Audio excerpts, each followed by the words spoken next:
Today, we're going to be taking a look at Lyle Menendez's chart in light of the recent Netflix series that was released called Monsters. And then also there was another documentary that was released on Netflix as well. So that the public is taking quite a bit of interest in this case and what happened. It was very tragic.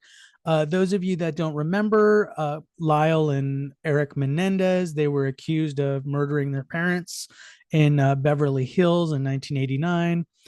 They went to trial. The series does talk about this, and they eventually were found guilty. They were sent to prison, and they've been there for about the last 35 years. Uh, Besides the series, the district attorney of Los Angeles is also reviewing their case right now. And there's a lot of different options that could happen in light of some of the evidence that may or may not have been withheld within the second trial that they had. So I'm going to be taking a look at that as well. Could we see Lyle Menendez or Eric Menendez free?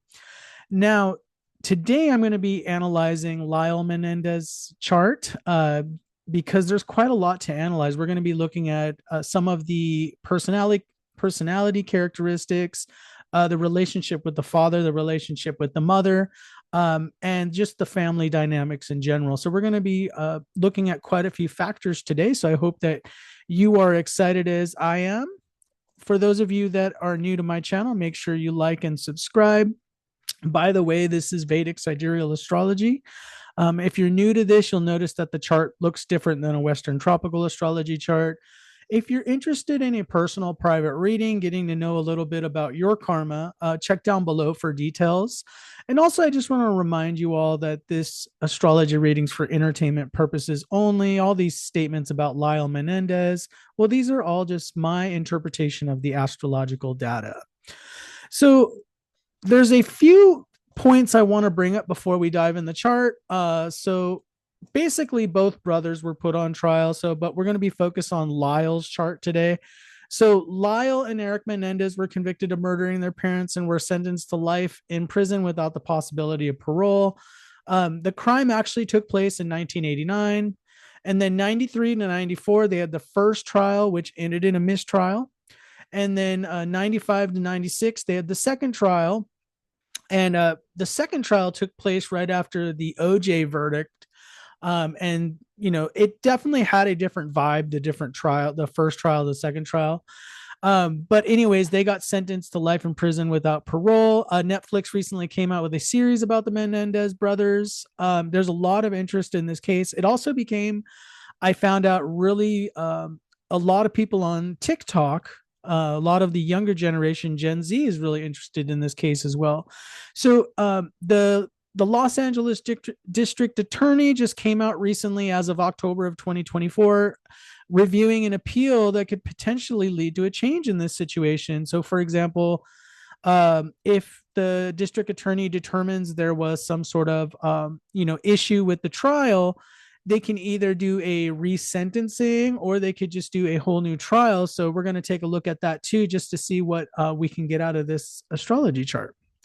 So let's go ahead and talk about some of the factors we're going to be looking at in the astrology chart. First of all, some of the personality traits. We're going to go over that really quickly, so it's not like going to be this long chart reading, because we're going to dive right into the other things, and some of this is going to answer some of the general chart reading. So family dynamics. What does Lyle's chart indicate about the relationship with the father? Because we know that there was a lot of allegations made there. Relationship with mother, and then also finally the possibility of being released from prison. So we're going to take a look at that as well at the end here. So let's go ahead and dive right into the personality traits. Let me show you the chart first.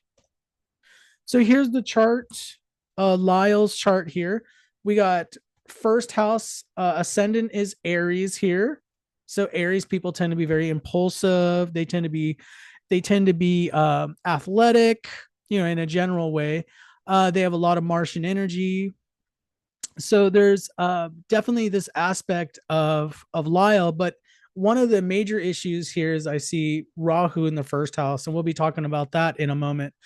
But a lot of these other houses that we're going to be talking about are going to be answering some of the other questions. Now, the one thing I want to bring up is he's got Saturn in the 12th house, and the 12th house has to do with things like prison and incarceration. So when you have Saturn there in the 12th house, it could represent a forced incarceration. Now, for most people, one out of every 12 charts is going to have Saturn in the 12th house. For most people, it could represent a life where one feels isolated. There might be periods where they're isolated from other people, or they may feel like they're in a metaphorical exile. But in some cases, like in this case, it can literally be a forced kind of incarceration, because the 12th house represents um, basically exile, being away from others. It's usually meant for spiritual purposes.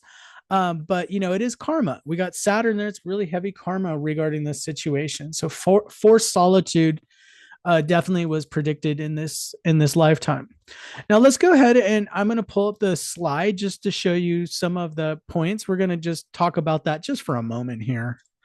So Aries, headstrong, impulsive, that kind of leads to this. A lot of people think out of the two brothers, Lyle was more of the kind of people saw him more as the ringleader, or more of the impulsive one, as far as a lot of people think, and this is just a belief, but a lot of people believe that Lyle was kind of running the show, and Eric was kind of just following Lyle.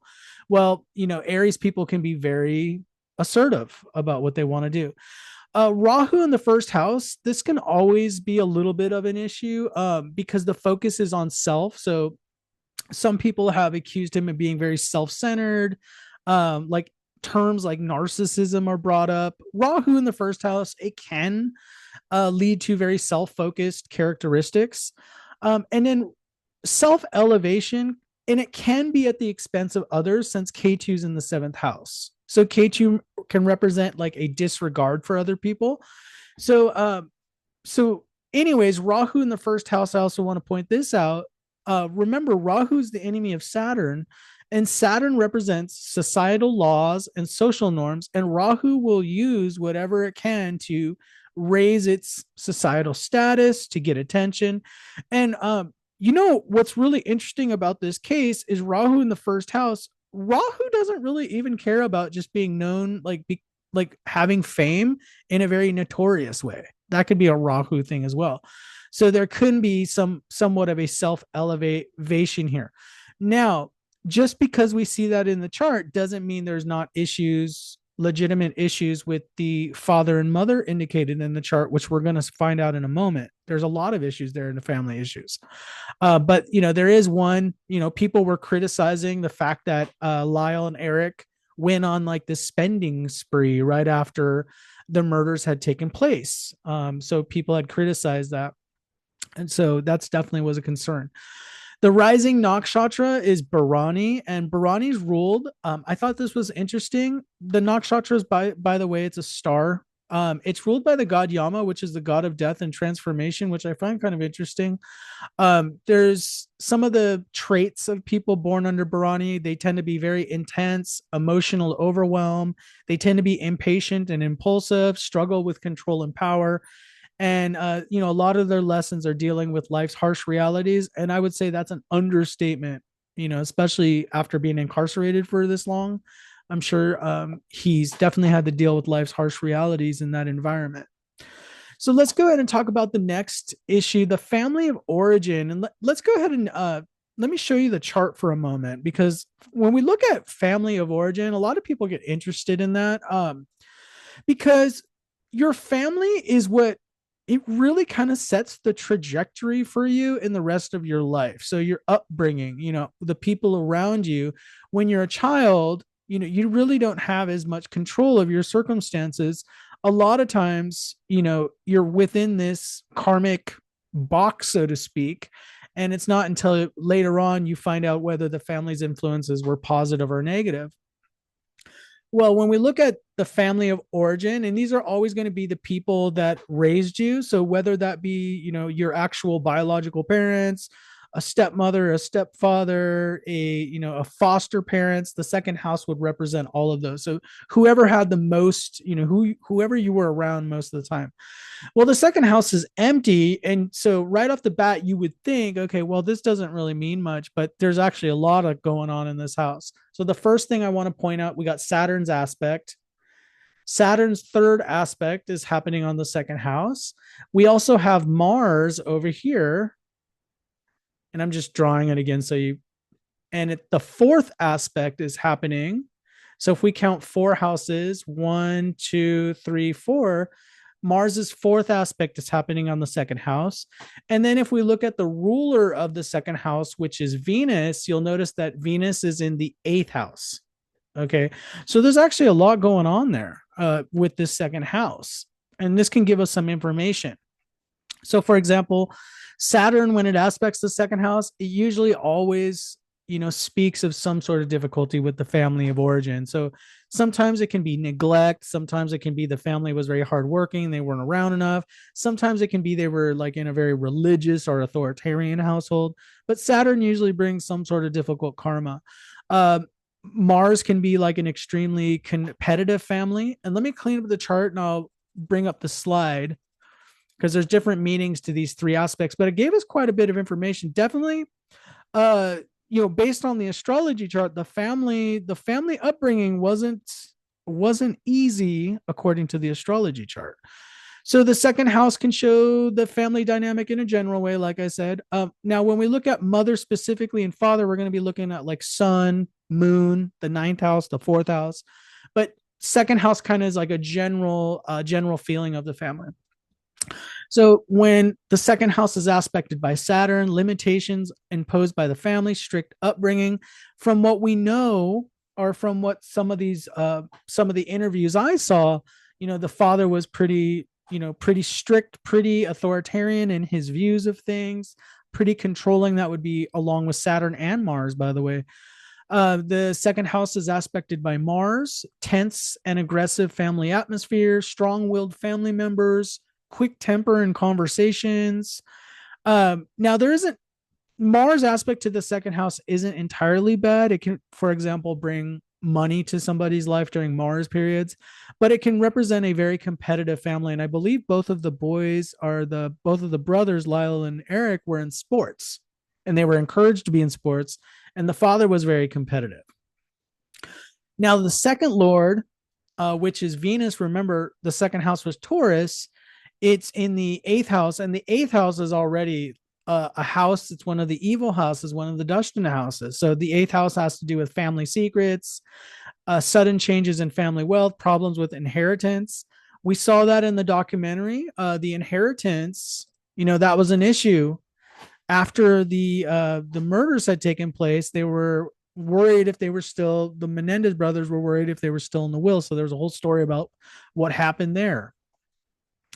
So let me go ahead and talk about the next aspect of this. We're going to talk about relationship with father. And let me show you the chart because there's two, when we're looking at the D1 chart, at least, which I'm kind of making it simple. I mean, we can look at a lot of other supplemental charts, but we kind of have to make this, have a certain amount of brevity in this reading. So let me go ahead and let's go take a look at the astrology chart. So when we're looking at someone's father, the first thing we're always going to look at is sun in the astrology chart. And then the next thing is going to be the ninth house. Well, this is easy because both the sun and the ninth house, sun and ninth house, sun is in the ninth house, which can be like a double nine. So, the ninth house can represent like patriarchy, it can represent father. So this is like, I said times nine, but like two times, like it's double what the ninth house would normally represent. So this could be an extreme patriarchy kind of family. And from all accounts, it does feel like the father was kind of very dominant within the family narrative. And also like the teachings, the morals of the father were definitely instilled or ingrained, at least according to Lyle's chart. So the father was seen as this very aggressive or very authoritative type of person. Now, the Saturn is actually aspecting the sun here. So we got the Saturn aspect there. Mars is not aspecting it, but the Saturn aspect alone can cause a lot of difficulty with one's relationship with father. So it's not only aspecting the sun, it's also aspecting the ninth house, which shows difficulty. Again, Saturn can bring up karmic issues, unresolvable issues within the lifetime. So whenever you have Saturn aspecting a planet or a house in your chart, sometimes the issues can remain unresolved in the lifetime. It's not really a resolved issue. The only thing is if in solving these karmic issues is just having some sort of acceptance or neutrality about it. So, for example, if you had a difficult father or you had a difficult mother, you might not be able to change that. You might have to just get to a point of how can you accept it in some way, and that's what Saturn karma can often be. But so we definitely got an authoritative person. Also, I wanted to talk about the fact that Saturn is in the 12th house and it's aspecting the ninth. The 12th house can represent things behind closed doors, things that the public's not seeing. And so a lot of that karma can be originating like behind closed doors. The 12th house does represent things like the bedroom. It represents things like outside the public eye, difficult places. Okay. But it also can represent spiritual places too. So the 12th house could represent an ashram. This is kind of interesting, but it also could represent like a nightclub or a bar. So depending on the level of consciousness of somebody is what this represents, or the private bedroom. Let's go ahead and pull up the slide here. So definitely there's a difficult relationship. Also, I wanted to bring up with the aspect to the sun, when there's definitely ego validation issues within these persons. So a lot of times when when Saturn's aspecting the sun, one may have not been validated by one's father, one may not have been accepted, or at least this is from the point of view of the native. And they can have real issues with trying to get acceptance or get receiving validation from others throughout their lifetime. Let's go put up the slide here real quick. So very dominant father who strongly believes in their convictions, because sun is in the ninth house. Aspected by Saturn. Saturn always leads to difficulty. Heavy karma related to father. Saturn in the 12th house. Hidden activities. Father is perceived as a disciplinarian, orthodox, strict, and feared. And then ninth house, the father's philosophy is dominant within the household. So that's definitely shown within this situation. So definitely the chart shows because if the judge right now, or the district attorney is looking right now at reviewing this case and looking at some of the issues with the relationship with the parents that the Menendez brothers have, the astrology chart in Lyle's case does show, yeah, there's definitely karmic issues with the father for sure. Just with the Saturn aspect. And then also, let's not forget, there's also the Saturn aspect in the second house. So again, this is like more than just one indication. Let's talk about the mother. So when we're talking about mother in astrology, we're usually talking about the moon, and then we're talking about the fourth house. So let me show you that in the astrology chart, Lyle's chart here. So the moon is right here in the first house. So Lyle, no matter how much he thinks that maybe his father was more dominant in his life, whether he acknowledges it or not, he did get a lot of traits from the mother, because the moon is in the first house. The first house could literally even be like genetic traits. Okay, so there's a lot of his identity is going to be rooted in the mother. Okay. Now I'm not saying that's easy, but it is there. The moon is in the first house. It's very clear. However, this relationship is definitely has issues because Rahu is with the moon. So Rahu's another malefic. Whenever Rahu's involved, there can be a lot of tricky energy involved. And the other thing I want to point out, I don't believe the fourth house was impacted by any malefics.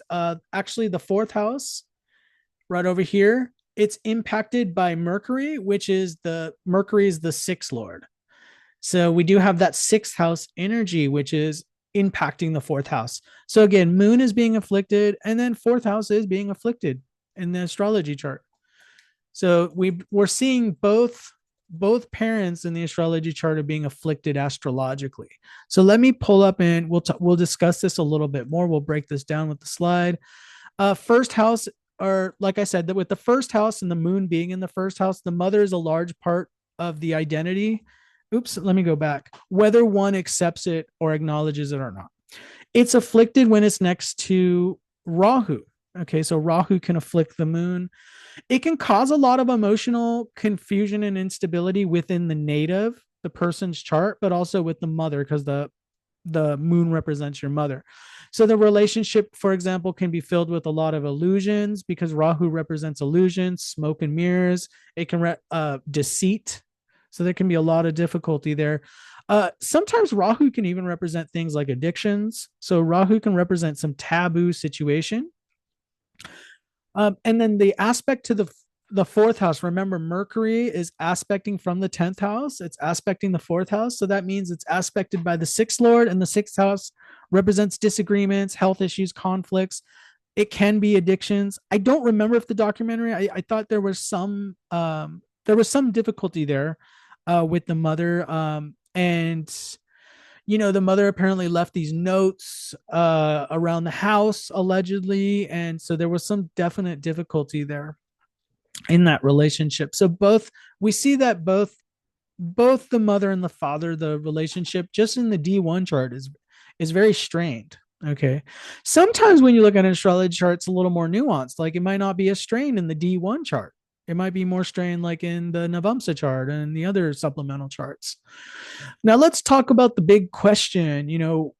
Is there a possibility that Lyle Menendez and Eric Menendez can be let go? At least from Lyle's chart, we can take a look at Eric's chart. If you are all interested in me looking at Eric's chart, just comment down below. Otherwise, we'll see where this series takes us.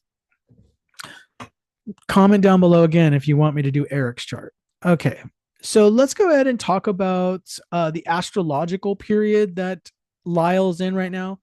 The first thing I always like to use is the Vimshatari Dasha. Okay, so Vimshatari Dasha in Vedic astrology is always going to be super important. It's the planetary timeline that you're on.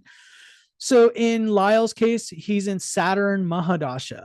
Okay, so Saturn, usually like right off the bat, if I hear Saturn, I'm like, okay, this is a difficult period. This is not easy. It's in the 12th house. Okay, but let's break that down because you might think, okay, well, it's in the 12th house. He's probably going to stay incarcerated. But hold on, let me explain this because I actually I'm feeling like it's probably going to be more like time served, and let me explain. So let's go ahead and take a look at the slide here. Let me bring that up. So let's talk about Saturn Mahadasha. That's the timeline he's in at the moment. And he just entered it in August of 2023. So he's in the beginning of it. These long Mahadasha periods are really long, by the way. So he's in the beginning of it, August 2023 to August 2042. It's 19 years long. And that's usually when you're in the beginning of a Mahadasha, it usually brings about a big change in circumstances. And it's interesting. Well, there looks like there's a potential change in circumstances that are coming up. Now, the appeal that the district attorney is looking at, apparently they appealed back in May of 2024. So we can see, there was a chain of causality. I mean, he enters Saturn, and then there's this appeal that happens in May of 2024, I believe. Let me know down below if I'm wrong on that. And then it's going to go to August 2042. Well, Saturn in the 12th house. Remember, I told you all that this could be karma of imprisonment and isolation.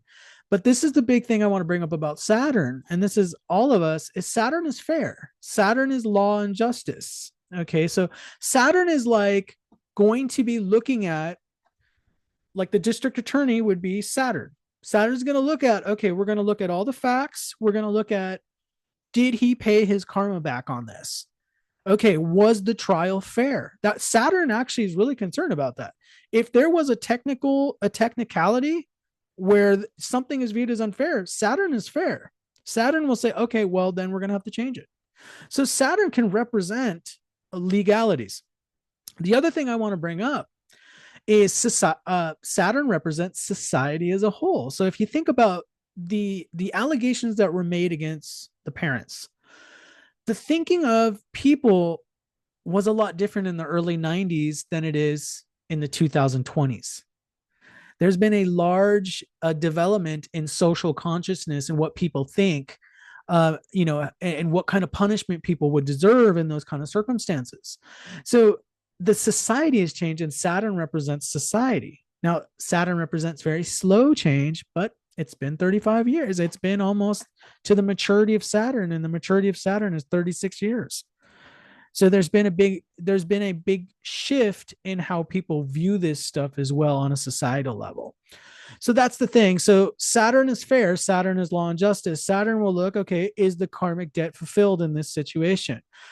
So for example, and I wrote this in the slide, if the DA finds and determines the second trial excluded certain evidence which should have been there, Saturn would agree with the findings as long as there is a thorough review. And the district attorney from the conference he did, the press conference, sounds like he's really about looking through everything, doing all of the due diligence. Now, here's the other thing I want to bring up about Saturn. It's in the 12th house, but it rules the 11th house. So when somebody's going to leave incarceration, let's talk about that for a moment. If someone is going to leave incarceration, say they were in prison for a long time, there's a few different planets that could represent. Like, for example, K2 could represent leaving imprisonment. But a big one is the 11th house. So a period of the 11th house, because it's 12th from 12th. So there's a concept called Bhavat Bhavam, where you count house from house, 12th from 12th. So that means the end of incarceration. So becoming free, the end of incarceration. Well, Saturn, it's in the 12th house, but it rules the 11th house. It rules the 10th house. So Saturn has the ability to say, okay, I believe that the time is served, and I make my judgment that we are going to release. So Saturn literally rules the end of incarceration or being released from prison. So that's why I said, even though at first glance you think Saturn represents, being in prison, which it does, it also rules getting out of prison. So that's why I feel, and then the Saturn transit that's happening right now is in the 11th house. And let's bring that up. The Saturn transit is in the 11th house. And remember, the Saturn transit that started in January of 2023, and it's going to end in March 29th. So right at the very end of March 2025. And so what Saturn's doing right now is Saturn is determining, should we release? And Saturn's going to probably make its determination towards the end of the transit. I feel, based on everything I've seen and looking at the astrology transits, I feel like there's a good chance here that Lyle and Eric are going to be given at least time served. At least their sentence is going to be changed because of the evidence, the new evidence that the district attorney. I feel like there's a strong likelihood of that actually with this situation. So let me know what you think down below in the comments. Do you think that they're going to get released? Do you think it's fair? Do you think they should stay in prison? What do you think? Let me know down below, and also let me know about Eric's chart as well. Thank you all for watching, and I will see you all in the next video.